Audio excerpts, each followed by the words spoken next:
बिस्मिल्लाहिर्रहमानिर्रहीम। आज जो हम ये सेशन ले रहे हैं, इस सेशन को हम बेसिकली इधर से कंटिन्यू करेंगे और टाइप्स ऑफ कीवर्ड के बजाय हम जो चीज़ पढ़ रहे होंगे यहाँ पे वो है स्कोप ऑफ कीवर्ड्स। यानी कि स्कोप ऑफ कीवर्ड्स। स्कोप का मतलब क्या है? अगर आप लोगों ने में से किसी ने कंप्यूटर साइंस पढ़ी हो या थोड़ा बहुत जिनको प्रोग्रामिंग का शौक हो या कोडिंग का, इवन के वेबसाइट में भी कोडिंग यूज़ होती है, आपके सॉफ्टवेयर डेवलपमेंट में भी कोडिंग यूज़ होती है, आप किसी भी डिजिटल वेंचर को स्टार्ट कर लें, इन दी बैक एंड शुरू में इन दी बैक एंड कोडिंग ही हो रही होती है। ठीक है, तो इसके अंदर हमारे पास आ जाते हैं स्कोप। अब फॉर एग्जांपल एक बच्चा है, वो कहता है मैंने प्री इंजीनियरिंग सेलेक्ट करनी है, तो भाई उसे कहते हैं इसका स्कोप क्या है। एक बच्चा है, वो कहता है मैंने डॉक्टर बनना है, वो देखता है कि भाई इसका स्कोप क्या है। Scope is a system which brings you your desirable results. ठीक है, scope is a system which brings you your desirable results. ठीक है, तो इसमें हम जब स्कोप ऑफ कीवर्ड शुरू कर रहे हैं, स्कोप ऑफ कीवर्ड्स में हमारे पास तीन चीज़ें आती हैं। ठीक है, एक हमारे पास आता है सब कैटेगरी लेवल। ठीक है, एक हमारे पास आता है कैटेगरी लेवल, एक हमारे पास आता है मार्केट प्लेस लेवल। ठीक है, और इन दी एंड एक हमारे पास आता है इंटरनेट लेवल। ये हमारे पास स्कोप्स आते हैं। मैं इसको ज़रा सा इसका मैं टेक्स्ट कर लेता हूँ। सब category level, market place level and internet level. इसमें मैं आपको कुछ इस तरह बताता हूँ कि एक चीज़ होती है इनकैप्सुलेशन। इनकैप्सुलेशन क्या है कि किसी भी डेटा को इनकैप्सुलेट, एक कैप्सूल क्या होता है? एक तनवीर भाई, क्वेश्चन मेरा ये है कि एक कैप्सूल क्या होता है? एक कैप्सूल एक गोली की तरह एक हॉल होता है, हॉल।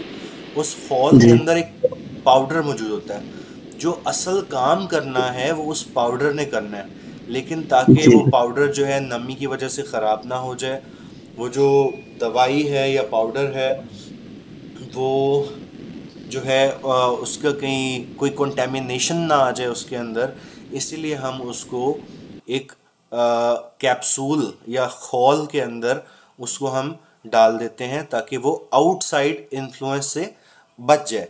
अब इनकैप्सुलेशन या स्कोप की अगर मैं बात करता हूँ तो ये पूरी दुनिया के अंदर डिफरेंट जितनी भी ऑफिसेज हो जाएं, कंपनीज हो जाएं, कुछ भी हो जाए, उसमें चल रहा होता है। फॉर एग्जांपल मैंने ये बना दी, आपको ये बॉक्स नज़र आ रहा है? जी। जी जी नजर आ रहा है। जी। हल्का है लेकिन उसको थोड़ा मैंने ये बॉक्स बना दिया है। ये बॉक्स है, लेट से हमारा एक ऑफिस। ठीक है, इस ऑफिस के अंदर या एक कंपनी है। ठीक है, उस कंपनी के अंदर क्या होता है? डिफरेंट डिपार्टमेंट्स होते हैं। ऑफिस के अंदर या कंपनी के अंदर डिफरेंट डिपार्टमेंट्स होते हैं, और इन दी एंड हो क्या रहा होता है कि ये सारे डिपार्टमेंट्स जो हैं ये किसी ना किसी सिस्टम के थ्रू आपस में जुड़े हुए होते हैं। लेकिन एक कंपनी कभी भी ये नहीं चाहती कि उसके फाइनेंसेस जो है ना वो डिस्क्लोज हों कंपनी के ही लोगों को। तो ये जो लेट्स से ये अकाउंट्स डिपार्टमेंट है, अकाउंट्स डिपार्टमेंट का उन्होंने जो स्कोप रखा हुआ है, अकाउंट्स डिपार्टमेंट का स्कोप ये है कि भाई अकाउंट्स डिपार्टमेंट के अंदर जो भी काम हो रहा है ना, वो ना हमारे सेल्स वालों को पता लगना चाहिए, कॉन्फिडेंशियलिटी जिसको हम कहते हैं, ना वो हमारे मार्केटिंग वालों को पता लगना चाहिए, कौन सा वाउचर बना है, किसकी सैलरी है, कौन सी कंपनी से कितना पैसा आ रहा है, ये हमारे ऑफिस बॉय को नहीं पता होना चाहिए। अब देखिए, हैं ये ऑफिस बॉय के अंदर के लोग हैं, ये सारे ऑफिस के अंदर के लोग हैं, लेकिन हम अपने अकाउंटेंट को इस लिहाज से ट्रेन करते हैं कि भाई ये चीज़ें जो है ना ये किसी को पता नहीं होनी चाहिए। अकाउंट्स डिपार्टमेंट के अंदर हम कहते हैं कि जो लेवल ऑफ इनकैप्सुलेशन है या प्राइवेसी है वो बहुत हाई है, ठीक है। इसी तरीके से अब जब हम आज अब हम आ जाते हैं अमेज़ॉन की, हम एग्जांपल ले लेते हैं। अब जब हम अमेज़ॉन की एग्जांपल ले रहे हैं तो अमेज़ॉन क्या है? अमेज़ॉन एक कंपनी है, ठीक है। ये अमेज़ॉन की एक कंपनी है। इस कंपनी के अंदर क्या है? इस कंपनी के अंदर उन्होंने बना दी हैं कैटेगरीज। ये बन गई हैं इसके अंदर, अमेज़ॉन आ गया, अमेज़ॉन की मार्केट प्लेस, ये उसके अंदर बना दी इन्होंने कैटेगरीज। ये सारे बॉक्स जो है ना, this is category 1, category 2, category 3, category 4, category 5। और इन कैटेगरीज के अंदर क्या है? इन कैटेगरीज के अंदर उन्होंने बना दी हैं सब कैटेगरीज बना दी। कोई कैटेगरी बड़ी होती है, कोई कैटेगरी छोटी होती है, ठीक है। इन कैटेगरीज के अंदर उन्होंने बना दी हैं सब कैटेगरीज, और सब कैटेगरीज के अंदर भी फिर इफ़ यू गाइस एक्सप्लोर तो सब कैटेगरीज होती हैं। जी बिल्कुल। सब कैटेगरीज होती हैं। आप देखें तो आपका BSR, यूनिवर्सल BSR जो है वो अलग है, आपका जो कैटेगरी का BSR है वो अलग है, आपका जो सब कैटेगरी का BSR है वो अलग है। तो अब बेसिकली चीज़ क्या है कि एक सब कैटेगरी लेवल आ गया, एक कैटेगरी लेवल आ गया, फिर एक मार्केट प्लेस लेवल आ गया, और इन दी एंड अगर हम देखते हैं तो अमेज़ॉन कहाँ पे पड़ा हुआ है? अमेज़ॉन पड़ा हुआ है वर्ल्ड वाइड वेब के अंदर, ठीक है। अमेज़ॉन जो पड़ा हुआ है वो पड़ा हुआ है वर्ल्ड वाइड वेब के अंदर, यानी कि जिसको हम बोलते हैं इंटरनेट। थोड़ा सा मुझे आप लोग ये बताएं कि हम ये जो www लिखते हैं या वर्ल्ड वाइड वेब लिखते हैं, इसके पीछे बैकएंड पे क्या है? इसको हम वर्ल्ड वाइड वेब बेसिकली बोलते क्यों हैं? इसका आंसर दे सकते हैं कोई?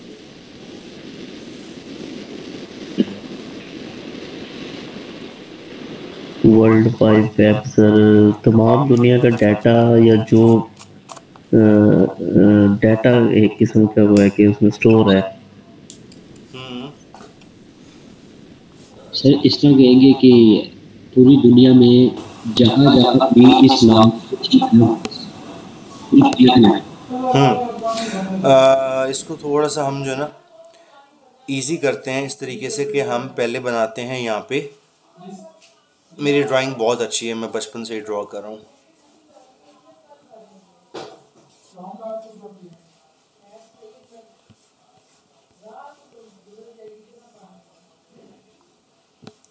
मैंने ड्रॉ कर दिया एक वेब, ठीक है। अब ये है आपके पास इंटरनेट, ये है आपके पास वर्ल्ड वाइड वेब। इसी के ऊपर आपके पास सारी दुनिया के जितना भी डेटा है, वेबसाइट्स हैं, वो सारी पड़ी हुई हैं इस वेब के अंदर जी। लेकिन पता हमें कैसे चलता है, या हम अगर गूगल की भी एग्जांपल ले लेते हैं तो हमें पता कैसे चलता है कि कौन सी वेब कहाँ पे पड़ी हुई है। फॉर एग्जांपल ये जो लाल एरिया है ना, ये लाल एरिया है अमेज़ॉन का, ठीक है। ये लाल एरिया है अमेज़ॉन का, और ये जो ग्रीन एरिया है ना, ये ग्रीन एरिया है वकास भाई ने अपनी एक वेबसाइट बनाई हुई है, उन्होंने अपना एक प्रोडक्ट स्टोर बनाया हुआ है, ये ग्रीन एरिया है उसका। जी।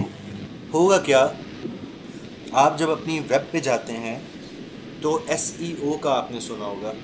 SEO के थ्रू आप अपने जाले को बड़ा कर रहे हैं, आप अपने जाले को फैला रहे हैं। आप उसको बड़ा क्यों कर रहे हैं, आप उसको फैला क्यों रहे हैं? गूगल के जो इंडेक्सर्स हैं, आज हम थोड़ा सा फोकस रखेंगे पहले 10-15 मिनट इंडेक्सिंग के ऊपर कि व्हाट इज़ इंडेक्सिंग। तनवीर भाई, वकास भाई, इस वक्त मेरे पास मेरे ख्याल में 2 ही ऑडियंस है। हम लेट से हम एक कोई मुझे ना एक आप बताएं कोई बड़ा सुपर स्टोर जो है आप लोगों के शहरों में या जिसका आपने सुना हो, एक बड़ा सुपर स्टोर। हमारे शहर से चीचागंज में सुपर डुपर है, 4 से 5 मंजिला एक इमारत है, उसमें बना हुआ है, और तकरीबन घर की हर जरूरत की चीज़ वहाँ से मिलती है। बच्चों को खिलौने मिलते हैं। लेट से वकास भाई कि आप पहली बार गए हैं, आपकी मदर ने कहा है, आप जाके वहाँ से शान का अचार गोश्त का मसाला लेके आए। मैं खाने की एग्जांपल इसलिए देता हूँ कि हर किस्म के बंदे को ना समझ आए थी आसानी से, ठीक है। जी आपको आपकी मदर ने कहा कि भाई जाके शान का अचार गोश्त का मसाला, आप पहली बार आप जा रहे हैं सुपर स्टोर में ख़रीदने के लिए, आप उसके दरवाजे से जब एंटर हुए, आपको नहीं पता कि वो शान का अचार गोश्त का मसाला कहाँ पड़ा है। अब जी एग्जैक्टली। आप आप अंदर गए। अब आपने किसी की हेल्प नहीं ली, आपने कहा भाई उधर उधर सामने आपके पास बंदे भी आए जो वहाँ के रिप्रेजेंटेटिव्स थे, या वो जो वहाँ के सेल्स कस्टमर में। केयर वाले थे या सेल्स पर्सन थे। वो आपके पास आए, जी सर आप क्या चीज़ ढूंढ रहे हैं, आप हमें बताएं। आपने कहा नहीं भाई मैं खुद ही करूँगा। अब आप पहले गए ग्राउंड फ्लोर पे गए, वहाँ सारा मैं कहता हूँ कि भाई परफ्यूम्स पड़े हैं, क्लोथिंग पड़ी है, शूज़ पड़े हैं। आपका टाइम लग रहा है, आपने एक्सप्लोर किया। आप फिर उससे ऊपर वाले फ्लोर पे गए, वहाँ गए, आपने देखा कि यहाँ पे भाई बाथरूम की सारी चीज़ें पड़ी हैं और एक फार्मेसी बनी हुई है जहाँ से लोग दवाइयाँ ले रहे हैं। आपने कहा यार यहाँ पे भी मुझे नहीं, क्यों, जो आपने चीज़ लेनी है उससे रेलेवेंट फ्लोर आपको नज़र नहीं आ रहा। फिर आप एक फ्लोर और ऊपर गए। आप एक फ्लोर और ऊपर गए तो आपको नज़र आया कि भाई यहाँ पे किचन का सामान पड़ा हुआ है, किचन के बर्तन पड़े हुए हैं, चमचे पड़े हुए हैं, सॉसेस, केचप, तेल, घी, आटा, दालें, चावल, मसाला जात पड़े हुए हैं। आपने कहा अच्छा जी, अब मैंने जो चीज़ लेनी है वो तो मसाला जात है। आपने हर चीज़ को स्किप किया। आपने आटे को, चावल को, दालों को, नूडल्स को, मायोनीज़ को, हर चीज़ को आप स्किप किया। और अब आप एक ऐसे आयल में या एक ऐसी लेन, जो लेन्स बनी होती हैं, जो रैक्स पड़े हुए होते हैं, जी आप जी वहाँ पहुँच गए जहाँ पे आपको मसालों के डब्बे नज़र आना शुरू हो गए। जब आप उस आयल के अंदर चलने लगे, आपको उसमें जनाब जी मेहरान के भी नज़र आ रहे हैं, ठीक है। आपको उसमें मेहरान का भी मसाला, अचार गोश्त मसाला नज़र आ रहा है। आपको उसमें शान के हो सकते हैं अचार गोश्त मसाले की जगह काफ़ी और ऐसे मसाला जात हों जो आपको नज़र आ रहे हैं। बट इन दी एंड आप शान के अचार गोश्त मसाला तक जाने में कामयाब हो गए। अब ये थी आपकी पहली बारी। जी इस बारी में आपका बहुत टाइम लगा, क्योंकि आप ग्राउंड फ्लोर में भी गए थे, आप फर्स्ट फ्लोर पे भी गए थे, फिर सेकंड फ्लोर पे गए, फिर वहाँ ढूंढा। लेकिन अब आपके दिमाग के अंदर अल्लाह ताला ने इंडेक्स बनाई हुई है, उसके अंदर आपने इंडेक्स कर दिया कि भाई अगर मुझे शान के मसाला जात लेने हैं तो मुझे इस सुपर स्टोर के सेकंड फ्लोर में फोर्थ आयल के मिडल में, या लेट से शेल्फ नंबर 14 पे अगर मैं जाऊंगा तो मुझे मिल जाएगा। ठीक हो गया। जी जी बिल्कुल। अब जब नेक्स्ट टाइम आप जाएंगे, आप डायरेक्ट वहां पहुंचेंगे। बिल्कुल same same is the case with a library. Basically indexing is a skill या is a technology to use, जिससे आप अपनी एफर्ट्स को सेव कर रहे होते हैं, टाइम को सेव कर रहे होते हैं, और आप मैनेजमेंट को अप्लाई कर रहे होते हैं। So if you want to manage something, indexing is your best tool. For example, आप एक डायरी खरीदते हैं या आप एक डिक्शनरी खरीदते हैं। उस डिक्शनरी में हर चीज़ अल्फ़ाबेटिकल ऑर्डर से इंडेक्स हुई होती है। ABCDEFGHIJKLMNO, फिर AAABACAD, इस तरीके से इंडेक्स हुई जी होती है। तो आपको, अगर ये इंडेक्सिंग ना होती, एक डिक्शनरी के अंदर अगर इंडेक्सिंग ना होती, तो एक वर्ड को ढूंढने में आप लोग अंदाज़ा नहीं कर सकते कि आपको कितने महीने भी हो सकता है लग जाते, या हफ्ते लग जाते, कम से कम हफ्ते तो लग जाते, एक बड़ी डिक्शनरी जी की बात बिल्कुल। करूँ।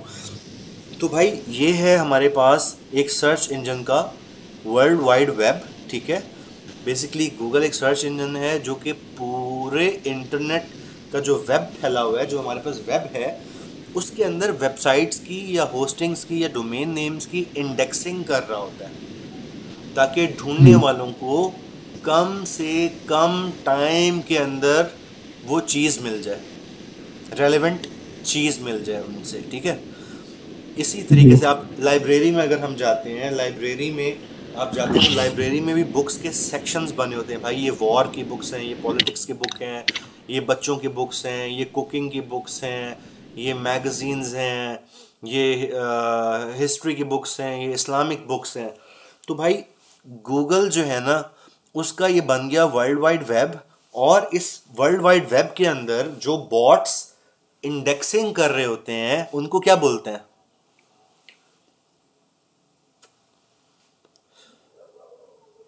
नहीं एनीथिंग? आइडिया। नहीं नहीं आइडिया? नहीं। उनको आप क्रॉलर्स भी बोलते हैं, क्रॉलर्स, या फिर आप उनको स्पाइडर्स भी बोलते हैं। ये दोनों टर्म्स यूज होती हैं गूगल के बॉट्स के लिए। अब देखें गूगल ने कितना प्यारा नाम रखा है भाई, स्पाइडर्स या क्रॉलर्स, जो कि पूरा पूरा दिन इस वेब के ऊपर क्रॉल कर रहे होते हैं, पूरा पूरा दिन इस वेब के ऊपर क्रॉल कर रहे होते हैं, और वो ढूंढ रहे होते हैं कि हमें नया डाटा, जो नया डाटा आ रहा है वो किस किस्म का डाटा आ रहा है, उसको हमें कैसे इंडेक्स करना है। ये क्रॉलर्स जो होते हैं। तो हम अब मैं ऐसे ऐसे इंकशाफात करने लगा हूं ना आप लोगों के ऊपर कि आप लोग भी हैरान होंगे कि हम लोग जब एसईओ कर रहे होते हैं, हम कहते हैं भाई, हमें हमें रिजवान जफ़र भी बोल देते हैं, हमें तनवीर नंदला और ये सारे बोल देते हैं भाई SEO SEO SEO, SEO is the cheapest form of traffic available. तो एसईओ हम लोग कैसे कर रहे होते हैं? एसईओ हम लोग कैसे कर रहे होते हैं कि हम अपना एक वेब बना रहे होते हैं, हम एक अपना बड़े से बड़ा हम अपना एक वेब बना रहे होते हैं। फॉर एग्जांपल मैंने पहले एक वेबसाइट बनाई जो कि बिल्कुल आप समझे, sorry sorry sorry sorry sorry sorry sorry, अच्छा जी, मैंने अपनी एक वेबसाइट बनाई, ठीक है। लेट्स से ये मेरी पड़ी हुई है, ये मेरी वेबसाइट पड़ी हुई है, ठीक है। और अगर मैं इस वेबसाइट के सामने आऊँ तो ये मेरी वेब पेज खुल गया आप लोगों के सामने। अब मैं गूगल को कैसे बताऊं कि किन लोगों के सामने मुझे प्रेजेंट करना है, वो लोग क्या ढूंढ रहे हों, तो आपने मुझे उनके सामने प्रेजेंट करना है। अगर तो मेरी वेबसाइट है भाई क्लीनिंग सर्विसेज की वेबसाइट, तो आपने जाहिर बात है उन्हीं लोगों के सामने मुझे शो करना है जो कि क्लीनिंग सर्विसेज ढूंढ रहे हैं। और अगर मैं क्लीनिंग सर्विसेज दे रहा हूँ पाकिस्तान में, लेकिन गूगल जो है उसने उठा के मुझे डाल दिया इंग्लैंड वाली क्लीनिंग सर्विसेज के सामने, या गूगल ने पाकिस्तान के अंदर जो है क्लीनिंग सर्विसेज के बजाय मुझे उन्होंने प्लम्बर या इलेक्ट्रिशियन की सर्विसेज के अंदर उन्होंने मेरी वेबसाइट को डाल दिया, ठीक है। तो उससे क्या होगा, मेरी वेबसाइट की ट्रैफिक जो है कभी भी वार्म ऑडियंस और हॉट ऑडियंस में कन्वर्ट नहीं होगी, वो कोल्ड रहेगी, वो अनअवेयर रहेगी। हमने अपनी ऑडियंस को मज़ीद से मज़ीद अवेयर बनाना होता है। तो हम क्या करते हैं, हम अपने वेब पेज के ऊपर यहाँ पे क्लीनिंग सर्विसेज रिलेटेड कीवर्ड्स निकालते हैं जिनका सर्च वॉल्यूम अच्छा हो, जिनके ऊपर रैंक करना इजी हो। अब हम कर रहे हैं अपनी ऑन पेज एसईओ, ठीक है। हमने अपने कीवर्ड्स डाल दिए अपने टेक्स्ट के अंदर। अब जब गूगल आएगा, अब गूगल भी इंडेक्स, ये क्रॉलर्स हैं, ये कैसे इंडेक्स करते हैं हमारी वेबसाइट के ऊपर जो टेक्स्ट होता है, उस टेक्स्ट के अंदर हेडिंग्स होती हैं। अब फॉर एग्जांपल हम एक आर्टिकल पढ़ रहे हैं, हम एक आर्टिकल में सबसे पहले उसका टाइटल पढ़ते हैं, उस टाइटल के बाद हम उसकी हेडिंग्स को पढ़ते हैं। हम अक्सर बॉडी को इग्नोर भी कर देते हैं, हम हेडिंग्स पढ़ के हमें अंदाज़ा हो जाता है कि भाई ये आर्टिकल किस चीज़ के बारे में है, ये इसमें क्या चीज़ होगी। तो ये चीज़ होती है H1, H2, H3, H4, इस तरह ले जाके H6 तक आती है। दिस इज़ हियरार्की कि अगर इंडेक्स करना है क्रॉलर ने, वो सबसे पहले पकड़ता है आपके H1 को, H1 से वो नीचे आता है H2 लेवल पे, H2 लेवल से वो नीचे आता है H3 लेवल पे, H3 लेवल से वो नीचे आता है H4 लेवल पे। इस तरह उसको पता लगता रहता है कि मैंने जो इसको इंडेक्स करना है, मैंने इसको किस तरीके से इंडेक्स करना है और कहाँ पे मैंने इसको रखना है। अब जब हमने अपने होम पेज के ऊपर डाल दिए कीवर्ड्स, तो हम नेक्स्ट स्टेप क्या यूज़ करते हैं, हम नेक्स्ट स्टेप ये यूज़ करते हैं कि हम अपना ब्लॉग सेक्शन बना लेते हैं। वर्डप्रेस की सबसे ज़्यादा पावरफुल चीज़ क्या है, वर्डप्रेस की सबसे ज़्यादा पावरफुल चीज़ है उसका ब्लॉग सेक्शन। कि ये हमारे पास वेबसाइट आ गई, ये उस वेबसाइट के 5 पेजेस, ये होम पेज आ गया, अबाउट अस आ गया, सर्विसेज आ गया, कॉन्टेक्ट अस आ गया। अब हमारे पास यहाँ पे हम हो गए लिमिट, लेकिन हम चाह रहे हैं कि हम हर वक्त इंडेक्स्ड रहें, हम हर वक्त रैंक्ड रहें, और हम अपनी रैंकिंग को लूज़ ना करें। तो क्या होता है, हम आते हैं एक सेक्शन बन जाता है ब्लॉग सेक्शन, ठीक है। ब्लॉग सेक्शन में क्या होता है कि हम डेली बेसिस पे हम आर्टिकल्स इसमें लिख लिख के अपने कीवर्ड्स यूज़ करके पोस्ट करना शुरू कर देते हैं, और हमारी अनगिनत नंबर ऑफ पेजेस बनना शुरू हो जाते हैं। ये आप देख रहे हैं मैं क्या कर रहा हूँ, अभी तक मैंने सिर्फ और सिर्फ लेआउट किया है। अब मैं क्या करूँगा, लेट्स से मैंने ये पहला ब्लॉग लिखा, इसमें मैंने लिखा क्लीनिंग सर्विसेज के ऊपर मैंने पहला ब्लॉग लिखा, ठीक है। दूसरे में मैंने लिखा products which can be efficiently used to clean your kitchen, ठीक है। यहाँ पे नाम आप सोच लें, products which can be efficiently used to clean your kitchen, ठीक है। और यहाँ पे मैंने डाल दिया top selling kitchen cleaning products, एक अलग आर्टिकल डाल दिया of 2021, top selling kitchen cleaning products of 2021। मैंने क्या किया, ये जो पेज था इस आर्टिकल, ये आर्टिकल है, इसका मेरे पास ये सामने पेज खुला हुआ है आर्टिकल का, ठीक है। मैं ये रीड करता जा रहा हूँ, इसके अंदर मैं क्या करता हूँ, इसके अंदर मैं एक लिंक ड्रॉप कर देता हूँ कि to check this product click here, ठीक है। और मैं जब ये लिंक के ऊपर कोई बंदा क्लिक करता है, इस लिंक पे क्लिक करने के बाद जैसे वो इस जगह पे क्लिक करता है इस लिंक पे, वो चला जाता है जनाब जी एक और पेज पे। और ये पेज कौन सा है, ये पेज है ये वाला। ये मैंने क्या किया, ये मैंने अपने वेब को एक्सपेंड किया। आप लोग समझ रहे हैं इस चीज़ को? जी। ये जो वेब है, मैंने अपनी वेबसाइट पे मेरा जाला था ना, ये जाला, मैं इस जाले को रेगुलर बेसिस पे बड़ा करता जा रहा हूँ।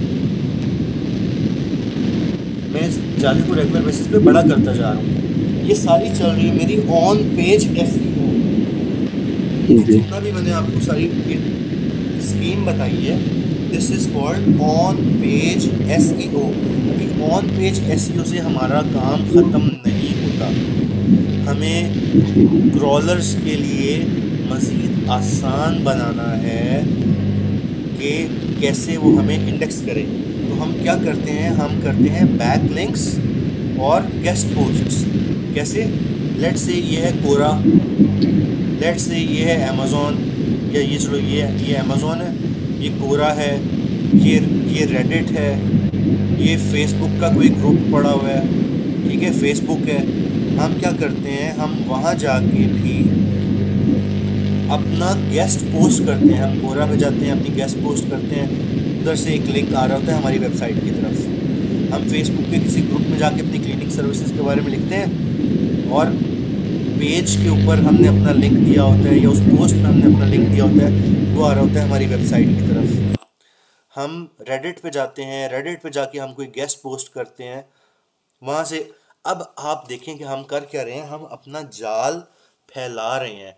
जाल क्यों फैला रहे हैं, ताकि अगर गूगल का क्रॉलर यहाँ पे भी फिर रहा है इस जगह पे, तो उसको पता हो कि ये बैक लिंक जा रहा है इधर, इंडेक्स कर रहा है वो।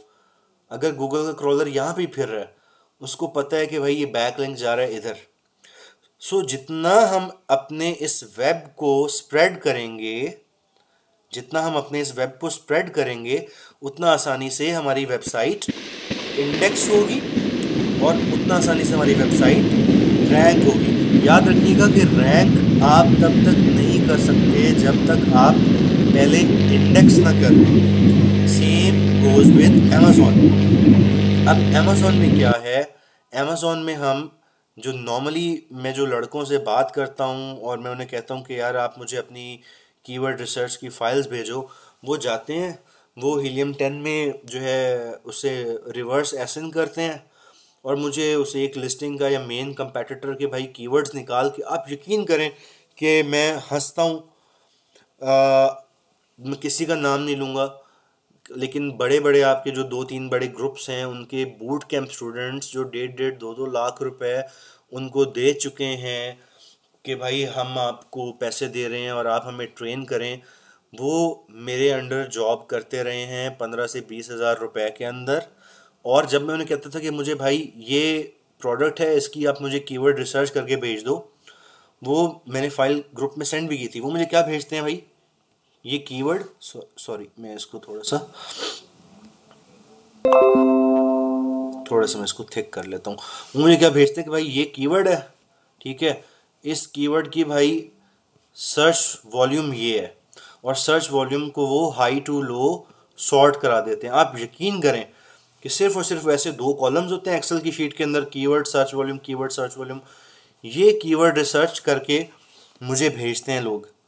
तो मैं फिर ये सोचता हूँ कि I don't know what are they being taught in those paid courses. तो हम जब आते हैं, हम अपनी देखें, research is a never ending process. There is a reason that Apple is putting 50% revenue into research and development, ठीक है। बड़ी कंपनीज जितनी भी होती हैं, या तो वो अपना 50% बजट अपनी मार्केटिंग और एडवर्टाइजमेंट में लगाती हैं, और जब उनका प्रोडक्ट की, अपने प्रोडक्ट की वो ऐसी प्लेसमेंट कर लेते हैं मार्केट में कि अब they don't need more marketing और एडवर्टाइजमेंट, लोगों को पता है कि एप्पल आईफोन क्या है, लेटेस्ट मॉडल कौन सा है, कब रिलीज़ होना है, लोगों को पता है, तो वो फिर डालते हैं अपनी रिसर्च एंड डेवलपमेंट के अंदर कि अब हम अपनी प्रोडक्ट के अंदर या अपनी सर्विसेज के अंदर, हार्डवेयर साइड पे, सॉफ्टवेयर साइड पे, कंज्यूमर एक्सपीरियंस को हम कैसे बेहतर से बेहतर करें, इन चीज़ों के ऊपर वो काम करते हैं। तो बेसिकली कीवर्ड रिसर्च को जहाँ तक मैं लेता हूँ, ठीक है, एक आपकी कीवर्ड रिसर्च होती है बेसिक कीवर्ड रिसर्च, ठीक है। बेसिक कीवर्ड रिसर्च के बाद आपके पास आती है advanced keyword research, advanced keyword research के बाद आती है आपके पास ग्लोबल कीवर्ड रिसर्च, ठीक है, और ग्लोबल कीवर्ड रिसर्च के बाद बाद आती है आपके पास यहाँ पे यूनिवर्सल कीवर्ड रिसर्च, ठीक है। मैं इसको थोड़ी देर के लिए प्रेजेंटेशन में टाइप कर देता हूँ और फिर हम लेके चलते हैं कि इसमें क्या चीज़ है। अभी मार्केट प्लेस लेवल, जहाँ तक ये मार्केट प्लेस लेवल आ रहा है, this is basic keyword research. जहाँ पे कैटेगरी लेवल पे आ रहा है हमारे पास, this is advanced keyword. Basically हर बंदे का रिसर्च करने का तरीका अलग हो सकता है और सही हो सकता है, बिकॉज मेरा ये मानना है, आप लोग थोड़ी देर के लिए अनम्यूट कीजिएगा, कि मैंने कहा वकास भाई ये फलाना फलाना प्रोडक्ट है, मुझे इसकी कीवर्ड रिसर्च करके ला के दें, और अगर आप Helium 10 में गए, आपने एसन कॉपी किया, उसका आपने रिवर्स एसन निकाला, आपके पास कीवर्ड्स आ गए, सर्च वॉल्यूम आ गया, सेरेब्रो स्कोर, IQ स्कोर आ गया, ये 8 डेज CPR आ गया, कंपीटिंग प्रोडक्ट्स आ गई, ये तो टूल ने आपको डाटा प्रोवाइड किया, इसमें आपका क्या काम है, इसमें आपकी रिसर्च कहाँ है। जी बिल्कुल सही बात है। तो एग्जैक्टली। मैंने लास्ट जी ऐसे सेशन ही में है। ये चीज़ भी अच्छी तरह एक्सप्लेन की थी कि डेट इंफॉर्मेशन में, डाटा में और इंफॉर्मेशन में क्या फ़र्क है, थोड़ा मुझे बता सकते हैं आप।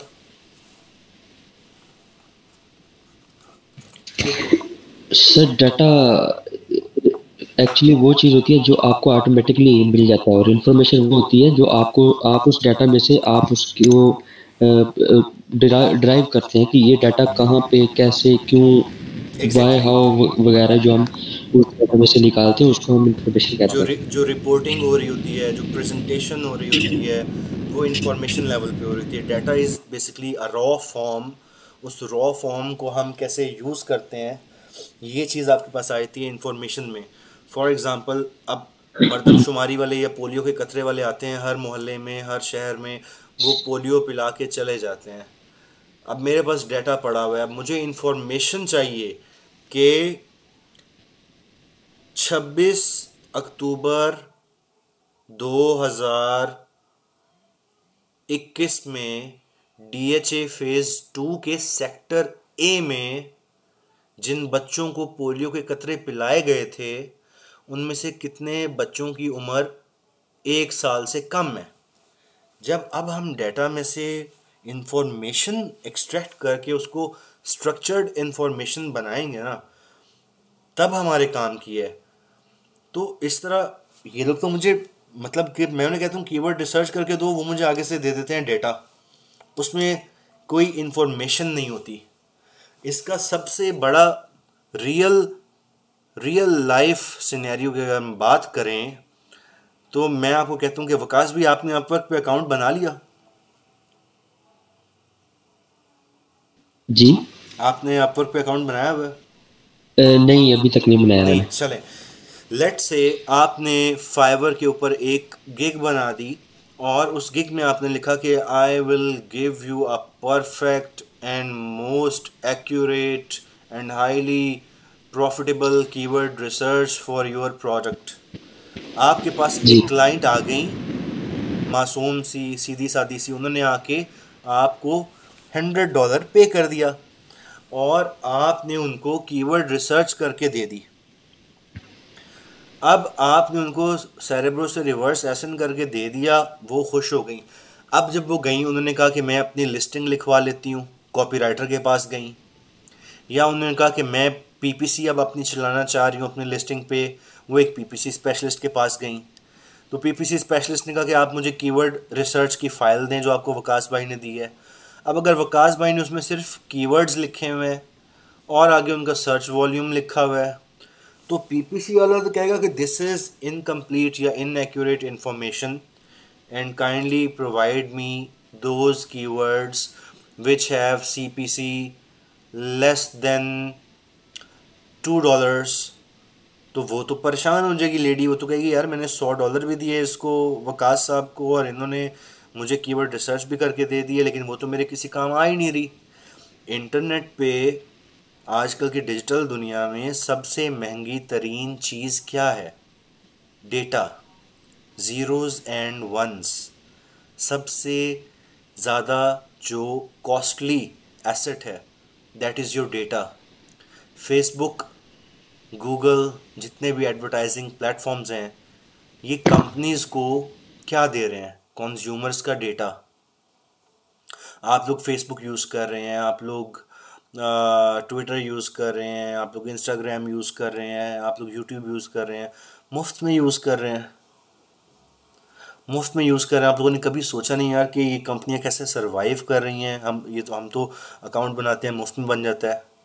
तो इस चीज़ का आंसर जो है, it is a very famous quotation, if you are not paying for the product it means that you are the product. समझ लगी इस चीज़ की? नहीं, अगर एग्रीमेंट करते तो। If you are not paying for the product, यानी अगर आप किसी चीज़ को इस्तेमाल करने के पैसे नहीं दे रहे, it means that actually you are the product.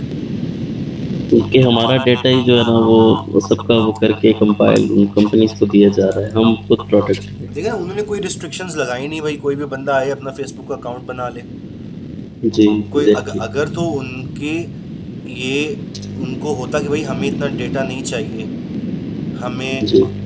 तो वो रिस्ट्रिक्शंस लगा लेते, वो रिस्ट्रिक्शंस बिल्कुल। लगाते, वो कोई मंथली सब्सक्रिप्शन रख लेते ताकि उनके पास फ़िल्टर्ड अवाम है। लेकिन उन्हें चाहिए ह्यूज डेटा के लिए उन्हें क्या करें, अपना ईमेल एड्रेस डालें, पासवर्ड सेट करें, अपना नाम आप खुद डाल रहे हैं, अपने फैमिली मेम्बर्स आप खुद ऐड कर रहे हैं, अपनी तस्वीरें, लोकेशंस, एक्टिविटीज़, इंटरेस्ट्स, हर चीज़ तो आप खुद दे रहे हैं उनको।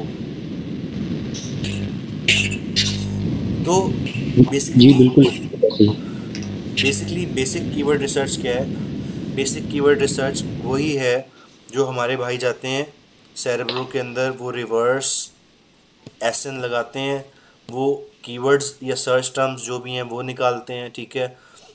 वो उनके आगे उनका सर्च वॉल्यूम, उनके जो है सीपीआर, उनके आगे कंपीटिंग प्रोडक्ट्स ये निकाल लेते हैं। ये है बिल्कुल बेसिक कीवर्ड रिसर्च। ये कीवर्ड रिसर्च है from the buyer side, from buyer side. जब आप आते हैं इसके नेक्स्ट स्टेप में जो कि है एडवांस्ड कीवर्ड रिसर्च। इसमें आप बायर साइड और सेलर साइड को आपस में जोड़ रहे होते हैं। अगर आपने ये देखी है एडवांस कीवर्ड रिसर्च की वीडियोस, तो उसमें वो क्या कर रहे हैं, वो रिवर्स एसन से भी कीवर्ड्स निकाल रहे हैं, फिर वो जाते हैं बिजनेस एनालिटिक्स शीट से जहाँ से वो एसएफआर लेके आ रहे हैं वकास भाई। जी जी, मैं बिल्कुल समझ रहा हूँ उस बात को। वो यहाँ पे आके वो कीवर्ड्स निकाल रहे हैं। देखिए यहाँ पे वो एफर्ट्स हैं जो आपका रिसर्चर जो है वो खुद कर रहा है। जब वो खुद रिसर्च कर रहा है उसकी बेस पे वो इंफॉर्मेशन निकाल रहा है, तो this is definitely a one step ahead. यहाँ पे उन्होंने बायर साइड के सर्च टर्म्स और सेलर साइड के जो कीवर्ड्स हैं उनको आपस में जोड़ा, उनको जोड़ के उन्होंने देखा कि कौन कौन से ऐसे कीवर्ड्स हमारे पास आ गए हैं जो कि वाकई ही सर्च टर्म्स भी हैं, जो कि वाकई ही लोग ढूंढ भी रहे हैं, वो उनके पास निकल गए। उसको निकलने के बाद वो क्या करते हैं कि ये जो होता है ना एडवांस कीवर्ड रिसर्च, ये होता है मेन कैटेगरी लेवल पे। मेन कैटेगरी लेवल पे अब जब भी हम एक कैटेगरी में जाते हैं, तो जब हम एक प्रोडक्ट अपलोड कर रहे होते हैं अमेज़ोन पे या लिस्ट कर रहे होते हैं, तो वहाँ पे हमसे वो पूछता है कि आपने कौन सी सब कैटेगरी के अंदर अपने प्रोडक्ट को पार्क करना है।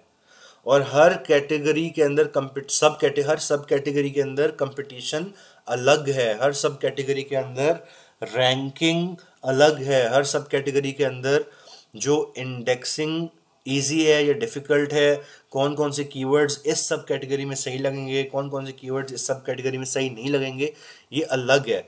तो आपने एडवांस लेवल तक आप क्या कर रहे होते हैं, आप सिर्फ और सिर्फ मेन कैटेगरी के अंदर इस चीज़ को इम्प्लीमेंट कर रहे हैं।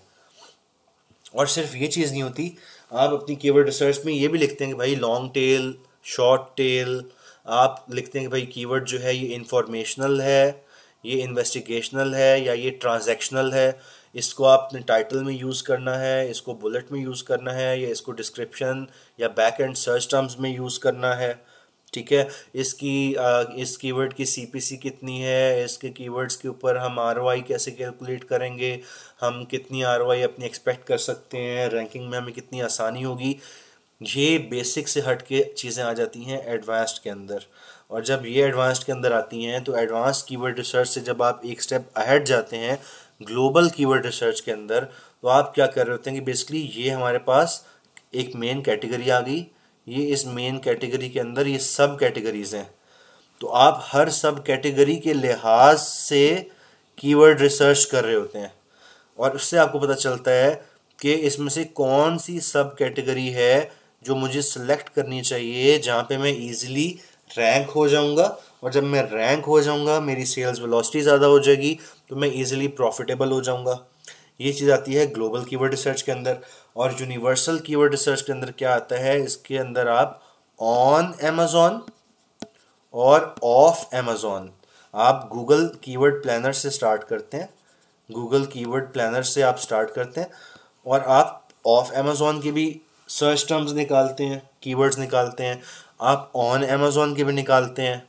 ठीक है, हो सकता है ऑन अमेज़ॉन के आपके पास 6-7 कीवर्ड्स ऐसे आ रहे हों जो आपको काम के लग रहे हों, बट ऑफ अमेज़ॉन कोई ऐसे कीवर्ड्स आपको पता चल जाएं जो गूगल पे जिन्हें अच्छी रैंकिंग मिल रही है, और गूगल ऑटोमेटिकली जब कोई बंदा गूगल पे सर्च कर रहा है तो गूगल अमेज़ॉन के अंदर जो आपने लिस्ट किया हुआ प्रोडक्ट उसी को वो अपने फर्स्ट पेज पे गूगल ही लेके आ रहा है, क्योंकि 90% ट्रैफिक जो है वो आपकी गूगल से ही आ रही है। यहाँ तक क्लियर हो गया? जी मतलब कि बिल्कुल क्लियर हो गया यहाँ तक। हाँ जी। तो यही चीज़ें हैं जो मैं इसमें प्रेजेंटेशन में भी लिख दूंगा। बेसिक कीवर्ड रिसर्च, हम लोग बेसिक की तरफ तो कभी जाते ही नहीं है, हम लोग ग्लोबल या यूनिवर्सल पे ही रहते हैं कि एडवांस वाले हमने सारे फीचर्स उठाए, एडवांस वाले सारे फीचर्स को उठा के हमने सब कैटेगरी लेवल पे आके हमने कीवर्ड रिसर्च की, और उसके बाद हमने ऑफ अमेज़ॉन भी कीवर्ड रिसर्च की, और फिर अपनी एक कीवर्ड रिसर्च की फ़ाइल को हमने कंपाइल किया और अपने क्लाइंट को दे दिया। अब उसका क्लाइंट जो है ना, जिस तरह पहले वाला केस था कि भाई क्लाइंट आई थी वकार भाई के पास, और वकार भाई ने जो है वकार भाई, वकास भाई, सॉरी मेरे से बार बार यार वो विकास वकास विकास वकास वकास भाई के पास आई। तो वो वकास भाई की गिग पे जाएगी, वकास भाई को 1 स्टार देगी, 2-3 बुरे भले अल्फाज बोलेगी कि इसने मेरा टाइम भी वेस्ट किया है, इसने मेरा पैसा भी वेस्ट किया है। फिर वकास भाई या तो कहेंगे चलो आप मेरा मैं आपको रिफ़ंड कर देता हूँ, और आप जो है मेरा काइंडली अपना फीडबैक जो है इसको आप मॉडिफाई कर दें। तो क्यों? क्योंकि वकास भाई ने उसको वो इंफॉर्मेशन नहीं दी जो उसके आगे चलने ऑन गोइंग फेजेस के अंदर उसके काम आ सके। अब वो पीपीसी वाला है, वो कहेगा भाई मैं आपको कीवर्ड रिसर्च अलग से करके दूंगा $100 की, बाद में मैं आपकी पीपीसी का काम करूंगा। तो उसका एक्स्ट्रा एक्सपेंस हो रहा है, उसके लिए फटीग क्रिएट हो रही है। तो यही चीज़ है। अब अगर तनवीर भाई कर रहे हैं, वो एक बार ही उसको एडवांस कीवर्ड रिसर्च करके बेसिक के बजाय एडवांस कीवर्ड रिसर्च ही कर लेते हैं और उसको दे देते हैं, तो क्या होगा उससे कि उसके वो उठाएगी, वो पीपीसी वाले को देगी, पीपीसी वाले के लिए पहले ही उसकी आपकी कीवर्ड रिसर्च की फाइल के अंदर पहले ही मेंशन है कि भाई किस किस को आपने नेगेटिव में डालना है, किस किस को आपने जो है ब्रॉड में यूज़ करना है, किस किस को आपने एग्जैक्ट में यूज़ करना है, किस किस को आपने किस इंटेंट वाइज कैंपेन में डालना है। ये सारी चीज़ें आपने पहले से ही अपनी जब कीवर्ड रिसर्च में फाइल में लिखी होंगी, तो आपके क्लाइंट का टाइम एंड मनी दोनों सेव हो रहा होगा, और वो आपके पास एक रिटेनिंग क्लाइंट बन जाएगा। वो बार बार आपके पास आएगा। हो सकता है वो लोगों को भी बोले कि यार मैंने इसे करवाया था and I am very satisfied, आप भी जाके इसी से सर्विसेज लें, and you will never feel sorry because he is a professional guy. तो बस यही था जो आज के सेशन में मैंने कवर करना था कि स्कोप ऑफ कीवर्ड जो होता है इसको हम लोग कैसे देखते हैं। इसके अंदर आपकी इंडेक्सिंग के कॉन्सेप्ट क्लियर हो जाने चाहिए। इसके अंदर आपके जो हैं क्या कहते हैं सब कैटेगरी लेवल पे, मार्केट प्लेस लेवल पे, और इंटरनेट लेवल पे, ये सारे जो कॉन्सेप्ट्स हैं आपके, ये सारी चीज़ें जो है ना इससे क्लियर हो जानी चाहिए इस सेशन में।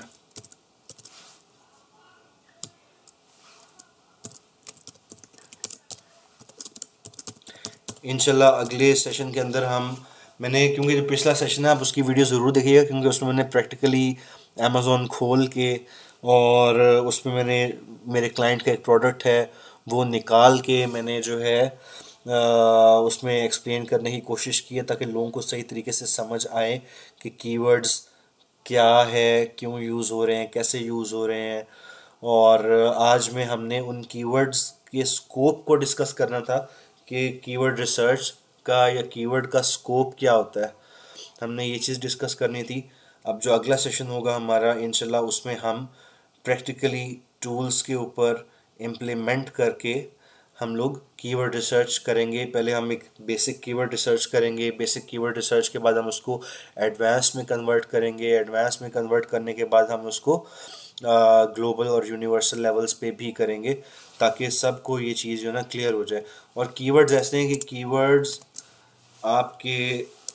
कीवर्ड्स जो हैं आपके कॉपी राइटर्स के लिए नहायत इम्पॉर्टेंट हैं, आपके पीपीसी वालों के लिए नहायत इम्पॉर्टेंट हैं, आपके लिस्टिंग ऑप्टिमाइज़ करने वालों के लिए नहायत इम्पॉर्टेंट हैं। और keyword research is the backbone of selling online. एक बंदे को पता हो कि भाई किस किस तरीके से, किस किस सिचुएशन में, किस किस तरीके से एक ही चीज़ को मुख्तलिफ नाम देके बुलाया जा सकता है, और उसका इम्प्रेशन क्या होगा। जो कॉपी राइटर्स हैं उन्हें पता होगा कि भाई ट्रांजैक्शनल कीवर्ड्स ऐसे कौन कौन से हमारे पास ट्रांजैक्शनल कीवर्ड्स हैं जिनको हम टाइटल में पुट करें, ताकि जैसे ही कोई बंदा पढ़ रहा है उसके दिमाग में ट्रिगर हो प्रोडक्ट का इमेज। देखें इंसानी दिमाग जो है ना, इंसानी दिमाग एब्स्ट्रैक्ट है, ठीक है।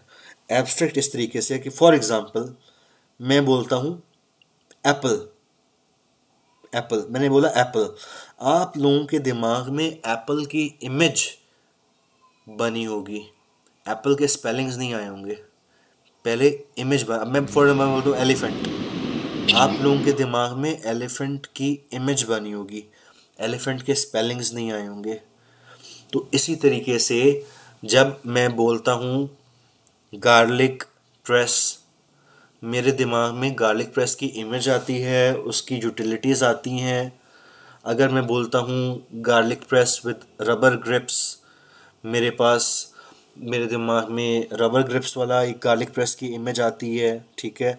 अगर मैं बोलता हूँ क्या कहते हैं क्विक क्लीन गार्लिक प्रेस, तो आपके दिमाग में कोई ना कोई गार्लिक प्रेस का ऐसा डिज़ाइन या उसकी यूटिलिटी कोई ना कोई ऐसी आई होगी। अब ये क्या है, अब ये मैं ट्रांजैक्शनल कीवर्ड्स जो हैं वो यूज़ कर रहा हूँ कि भाई क्विक क्लीन। अब क्विक क्लीन का जब मैं सुना तो लेडीज़ जो गार्लिक प्रेस यूज़ करती हैं, बाद में उन्हें उसको साफ़ करने में मसला होता है, वो धोती भी हैं लेकिन कहीं ना कहीं गार्लिक अंदर फंसा होता है। वो नेक्स्ट टाइम जब यूज़ कर रही होती हैं तो वो देखती हैं कि भाई पुराना गार्लिक जो है इसमें वो फंसा हुआ है, बड़ा अजीब लग रहा है, वो फिर धोती हैं। तो ये चीज़ आ जाती है फिर प्रोडक्ट डेवलपमेंट की साइड पे, जिसको हम आगे जब हम प्रोडक्ट हंटिंग और रिसर्च और वैलिडेशन को के सेशंस ले रहे होंगे, इंशाल्लाह हम इस चीज़ों को भी डिस्कस करेंगे। ठीक है guys, thank you so much for your time. और ये क्वेश्चन था मेरा। हाँ जी, हाँ जी। अतुल जी, जैसे हम पहले बात कर रहे थे, आपने वेबसाइट का बनाया क्रॉनस और स्पाइडर्स का, कि वो ढूंढते हैं जब कोई बंदा सर्च करता है आपकी क्लीनिंग थिंग्स बेच रहे हैं, क्लीनिंग प्रोडक्ट्स।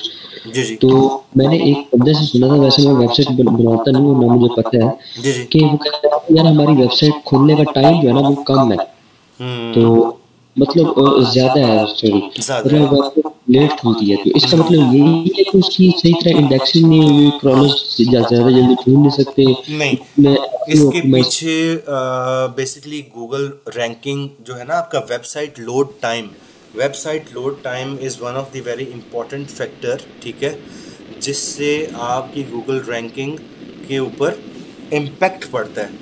अब आप वेबसाइट लोड टाइम बहुत ज़्यादा चीज़ों से मिल के कैलकुलेट हो रहा होता है, क्योंकि वेबसाइट में लोड होना है। इट डिपेंड्स कि आपने, सबसे पहले तो डिपेंड करता है आपने होस्टिंग कहाँ से ली हुई है। क्या आपकी एक नॉर्मल होस्टिंग है, पाकिस्तानी लोकल होस्टिंग है, क्या आपने इंटरनेशनल होस्टिंग ली हुई है। होस्टिंग पता है ना, होस्टिंग क्या चीज़ है? डोमेन। होस्टिंग होस्टिंग नहीं, मैंने आपको बताया मेरा वेबसाइट से इतना कोई खास गहरा ताल्लुक बल्कि थोड़ा सा कोई भी नहीं है। मसला नहीं है। Hosting is basically a plot, एक ज़मीन जिस तरह हम परचेज़ करते हैं, ठीक है, हम एक ज़मीन जिस तरह परचेज़ करते हैं, होस्टिंग ये प्लॉट है। इस प्लॉट के ऊपर आपने अपनी वेबसाइट खड़ी करनी होती है, ठीक है। ये मैंने घर टाइप बना दी है। ये आपकी वेबसाइट है। ये है ना नीचे plot, basically this is your hosting. Hosting की डिफरेंट टाइप्स हैं। होस्टिंग बेसिकली कंप्यूटर्स पे ही हो रही होती है, सर्वर्स पे। सर्वर्स की प्रोसेसिंग पावर कितनी है, सर्वर की रैम जो है वो एसएसडी है या नॉर्मल रैम है या एनवीएमई है, आपकी जो होस्टिंग प्लेटफॉर्म है क्या वो वीपीएस है यानी वर्चुअल प्राइवेट सर्वर है, एक डेडिकेटेड मशीन आपको मिली हुई है या नहीं। सबसे पहली चीज़ जो इसमें कंट्रीब्यूट करती है वो है आपकी होस्टिंग। उसके बाद आ जाती है आपकी वेबसाइट टेक्नोलॉजी, कि आप इवन के वर्डप्रेस यूज़ कर रहे हैं, शॉपिफाई यूज़ कर रहे हैं, कोई कस्टमाइजेशन यूज़ कर रहे हैं, कौन सी टेक्नोलॉजी यूज़ हुई है। अब कौन सी टेक्नोलॉजी यूज़ हुई है, उसके बाद आ जाता है वेबसाइट के ऊपर इमेजेस और वीडियोस, जो मीडिया आपने यूज़ किया हुआ है। क्या इमेजेस हमारी ऑप्टिमाइज्ड हैं? अगर हमारी इमेजेस ऑप्टिमाइज हैं, हमें कैसे पता चलेगा? एक जो इमेज जो कि वेब ऑप्टिमाइज्ड इमेज कहा जाता है, यानी वेबसाइट के लिए ऑप्टिमाइज्ड इमेज, उसकी जो रेजोल्यूशन होती है दैट इज 71 DPI, यानी dots per inch. Are you guys following me? यहाँ तक आप जी लोग जी, मेरे मैं साथ हैं? बिल्कुल जी। Dots per inch, basically dots per inch हम क्यों यूज़ कर रहे हैं? क्योंकि वेबसाइट को हमें कोई इतनी बड़ी बड़ी इमेजेस तो चाहिए नहीं है कि हम जो है 150 रेजोल्यूशन पे या 200 रेजोल्यूशन पे वेबसाइट्स बना रहे हो। वेबसाइट की नॉर्मल इमेज जो है वो बनती है 71 DPI, डॉट्स पर इंच पे, ठीक है। अब अगर आपने कोई उसमें 5-6 इमेजेस लगाई हैं वेबसाइट पे, जो उसके टॉप स्लाइडर इमेजेस होती हैं। अब फॉर एग्जांपल मैं आपको साथ साथ एग्जांपल भी जो है मैं शो कर देता हूँ। फॉर एग्ज़ाम्पल ये हमारे पास है उमरसिस, ठीक है। अब लेट्स से ये कितनी देर में खुलती है, leatherroyal.com, ये सारी मैं अपनी वेबसाइट्स खोल रहा हूँ ताकि आपको एक रियल लाइफ में जो है ना एग्जांपल्स भी दे सकूँ। अब मैं जाता हूँ स्मॉल एसईओ टूल्स में साथ ही, ठीक है। स्मॉल एसईओ टूल्स में क्या है, हमारे पास छोटे छोटे एसईओ के टूल्स ऑनलाइन हमारे पास मौजूद हैं। इसके अंदर आपका वेबसाइट का स्पीड टेस्ट भी है। ये देखें, ये keyword position, keyword density checker, आप लोग इस वेबसाइट को ज़रूर एक्सप्लोर कीजिएगा, ठीक है। ये बैकलिंक चेकर, ये सारे वेबसाइट के एसईओ के ही हैं, ठीक है। अब ठीक है, ये हाँ जी, लाजमी फॉलो करें। अब ये वेबसाइट मैनेजमेंट टूल है। अब ये वेबसाइट स्कोर चेकर है, ठीक है। गूगल पेज रैंक चेकर, ये पेज स्पीड टेस्ट है। मैंने पेज स्पीड टेस्ट खोल लिया। पेज स्पीड टेस्ट पे आता हूँ मैंने आके अपना ये लेदर रॉयल का यहाँ से मैंने कॉपी किया लिंक, और इसको जाके अब देखें, मैंने इसमें इमेजेस बहुत ज़्यादा यूज़ की हुई हैं। अभी तक मेरी वेबसाइट इसमें लोड नहीं हुई। ये इमेजेस की वजह से भी हो सकती है, ये होस्टिंग की वजह से भी हो सकती है। अगर मैंने इमेजेस हैवी यूज़ कर ली हैं, ये वेबसाइट मैंने खुद ही ऐसे ही बैठा हुआ था, मैंने शुगल में डेवलप कर ली थी। और लेकिन ये कि मुझे पता है इसमें मैंने क्या क्या मसले किए हैं। मैं आपकी टेक्नोलॉजी पे, आपकी होस्टिंग, सबसे पहले चीज़ आती है आपकी होस्टिंग के बाद आती है आपकी इमेजेस। अभी देखें, ये स्लाइडर अगला आ गया, लेकिन स्लाइडर अभी तक लोड नहीं हुआ, ठीक है, क्योंकि ये वेब ऑप्टिमाइज्ड इमेजेस नहीं है। अब जैसे ही ये वेबसाइट पूरी लोड हो जाएगी, आपको कलर साफ वाजे हो जाएंगे। अभी बेसिकली आप कहीं क्लिक नहीं कर सकते इस वक्त, क्यों, अभी तक मेरी वेबसाइट लोड नहीं हुई। मैं टाइम यहाँ से इसको मैंने कॉपी किया, पेज स्पीड टेस्ट पे आया, मैंने यहाँ आके मैं जो है इस पे वेबसाइट यूआरएल डाल दिया। मैंने वेबसाइट यूआरएल डालने के बाद चेक पेज स्पीड पे मैंने क्लिक किया। ये थोड़ा सा टाइम लेगा, बेसिकली टाइम ज़्यादा लेगा इस लिहाज से क्योंकि उसने वेब पेज को लोड कर, अब देख रहे हैं, अब ये प्रॉपर विजिबल हो गई, अब ये क्लिकेबल भी है सारी। तो इसके अंदर ही मैं, अगर आप देखें, मैंने इन इमेजेस को इनकी ज़रूरत से बहुत ज़्यादा क्वालिटी दी है, जिसकी वजह से ये लोड होने में टाइम लगाती हैं। जब ये लोड होने में टाइम लगाती हैं तो अब मैं इसकी रेजोल्यूशन इतनी हाई क्यों रखूँ, मैं रेजोल्यूशन कम भी कर सकता हूँ। जिसने आना है, मेरे ऑडियंस ने, उसने बैठ के सिर्फ ये तस्वीरें तो नहीं देखते रहनी। लेकिन गूगल को हम बेसिकली हम क्रॉलर्स या गूगल इंटरनेट या क्रॉलर्स की मेहनत में इजाफा कर रहे हैं, हम उनको थका रहे हैं, जिसकी वजह से वो हमें रैंक नहीं करेंगे, ठीक है। वो हमें रैंक नहीं, या कम रैंक करेंगे, इतना इजीली रैंक नहीं करेंगे। ये मेरी ओमरसिस की एक वेबसाइट है, हम इसको भी खोल के देख लेते हैं।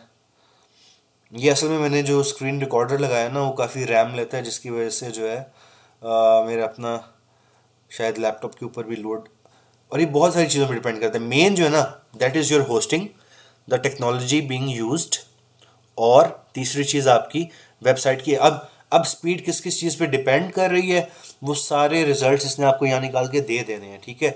ये ऑब्जेक्ट क्या है basically, it can be any image, it can be any video, ठीक है। ये अभी तक इसने रिजल्ट्स निकाले नहीं है, ये भी रिजल्ट्स निकालेगा। ये आपको सारा इधर डाटा शो भी कर देगा, और फिर उनको आप सॉल्व कैसे कर सकते हैं वो आपको वो भी बताएगा।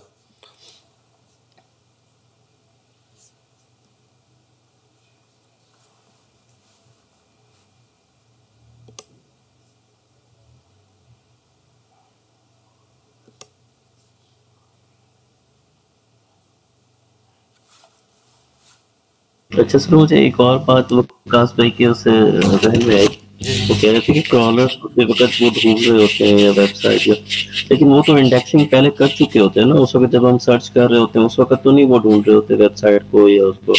हाँ, वो तो अपने डेटाबेस में इंडेक्सिंग से आपकी रिजल्ट फ्रेश होती देते रहती है, because Google crawlers love new content. ये याद रखिएगा कि content is the king. Marketing, digital marketing में, डिजिटल बिजनेसेस में, your content is the king. तो आप लोगों को content time to time update करना पड़ता है, ठीक है। इंडेक्स, ये क्रॉलर्स जो होते हैं, उन्होंने ऑलरेडी आपकी वेबसाइट पहली बार जब वो आते हैं ना, वो पहली बार में ही आपकी वेबसाइट को इंडेक्स कर लेते हैं। तो जो इंडेक्स करने का टाइम था वो तो ख़त्म हो गया, लेकिन उसके बाद क्या उन्होंने आपकी वेबसाइट को सही इंडेक्स भी किया है? क्योंकि हमें खुद इंडेक्स करवाना पड़ता है। हम अपनी वेबसाइट, अगर हम फॉर एग्ज़ाम्पल, मैंने आपको कहा था कि जो क्रॉलर्स आते हैं हमारे पास, सबसे पहले वो जाते हैं H1 में, ठीक है, फिर जाते हैं वो H2 में, फिर जाते हैं वो H3 में, फिर H4 में, इस तरह आगे।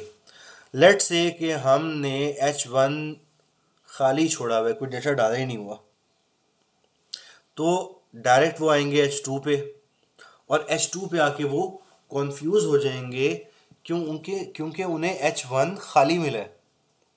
जब उन्हें H1 खाली मिला है तो उन्हें नहीं पता कि भाई H1 या मेन जो टॉप लेवल पे इसके कीवर्ड्स हैं जिस पे ये इंडेक्स करवाना चाह रहे हैं वो कौन से हैं।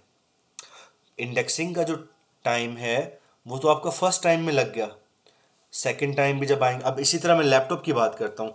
मैंने अभी आपके सामने लेदर रॉयल खोली थी, वो स्लो खोली थी, लेकिन अब मैं खोलूँगा जल्दी खुल जाएगी। इसकी क्या रीज़न है? क्योंकि आपके ब्राउज़र की कैश मेमोरी के अंदर ये वेबसाइट ऑलरेडी सेव हो चुकी है, ठीक है।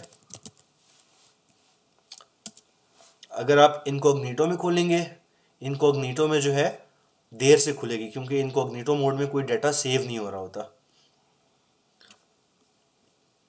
तो जहाँ तक इंडेक्सिंग की बात है, इंडेक्सिंग फर्स्ट टाइम पे क्लियर हो जाती है, लेकिन क्रॉलर्स जो हैं वो टाइम टू टाइम हमारी वेबसाइट को विजिट करते रहते हैं। So if there are any changes, वो उन चेंजेस को भी इंडेक्स कर लें, ठीक है।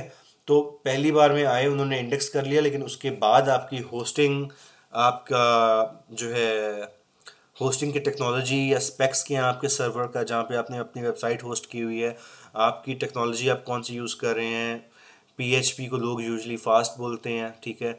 और आपके पास बेसिकली आप जितनी ज़्यादा एनिमेशंस यूज़ कर रहे होंगे, जितनी ज़्यादा हैवी वीडियोस अपनी वेबसाइट पे यूज़ कर रहे होंगे, आपको अपने होस्टिंग सर्वर को भी उतना ही ज़्यादा अच्छा या तेज़ या उतना ही ज़्यादा एफिशिएंट परचेज़ करना होगा अपने होस्टिंग सर्वर, ठीक है। फॉर एग्ज़ाम्पल, अब ये बंदा है जिससे मैं अपनी होस्टिंग्स लेता हूँ, मैंने उसकी वेबसाइट खोल ली, ठीक है। अब मैंने उसकी वेबसाइट खोली है, इसके अंदर मैं आके इसके डिफरेंट पैकेजेस देख लेता हूँ। इसके डिफरेंट पैकेजेस के अंदर भी आप देखेंगे ना, अगर तो अब अगर मेरे लैपटॉप पे अगर ये स्लो लोड हो रही है ना, this might be a reason कि मेरे बैक एंड प्रोसेसेस इतने ज़्यादा खुले हुए हों जो कि मेरी रैम, हार्ड डिस्क और प्रोसेसिंग को कॉन्टीन्यूसली यूज़ कर रहे हों। ये देखिए नॉट रिस्पॉन्डिंग पे चला गया टास्क मैनेजर जो है। अब अगर मैं यहाँ परफॉर्मेंस में आता हूँ, परफॉर्मेंस में आप देखें इस वक्त मेरा CPU जो है वो 100% यूज़ हो रहा है, ठीक है। मेरी मेमोरी जो है 92% मेरी मेमोरी यूज़ हो रही है। मेरी मेमोरी 92% यूज़ हो रही है, इसका मतलब है कि मुझे इंडिकेशन मिल रही है कि मैं अपनी रैम को अपग्रेड करूं, ठीक है। ये एक्चुअली आपने टास्क मैनेजर कैसे खोला, ये वाला कैसे सेट किया? Control shift escape.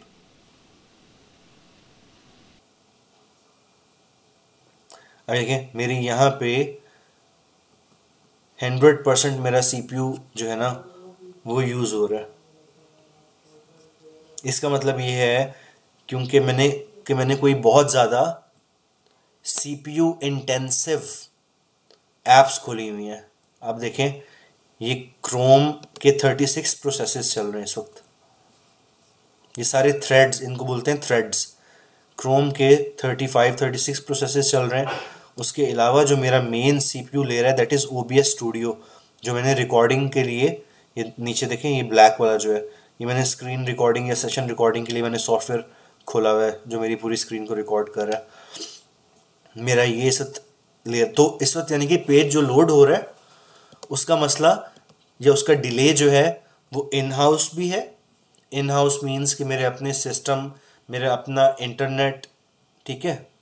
और उसके अलावा अब देखिए ना, एक बंदा अगर एक रेस में हारता है, एक रेस लगी हुई है, उस रेस में हारता है, उस रेस में हारने का मतलब ये तो नहीं है कि भाई ये स्लो भागता है। उस रेस में हारने के बहुत ज़्यादा फैक्टर्स हैं जो अफेक्ट कर रहे हैं।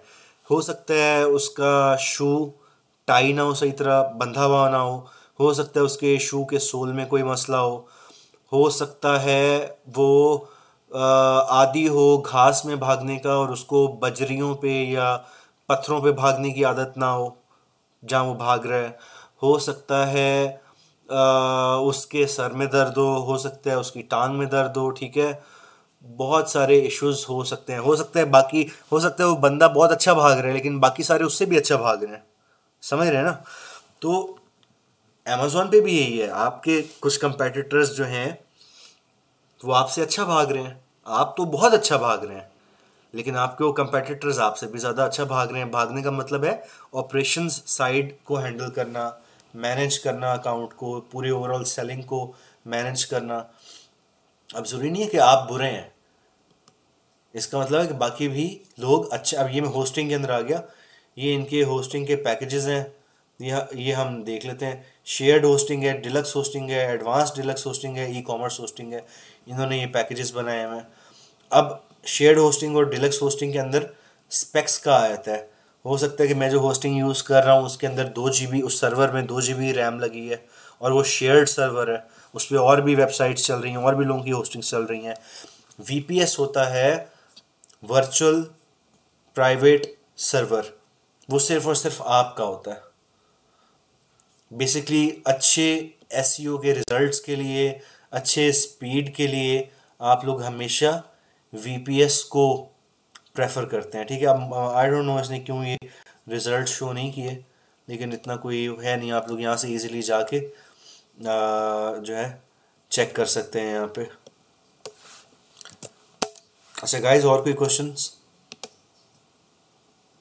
बस यही है सर जी। अच्छा, और बस ये पूछना था कि नेक्स्ट जो हमारा सेशन होगा वो कब होगा?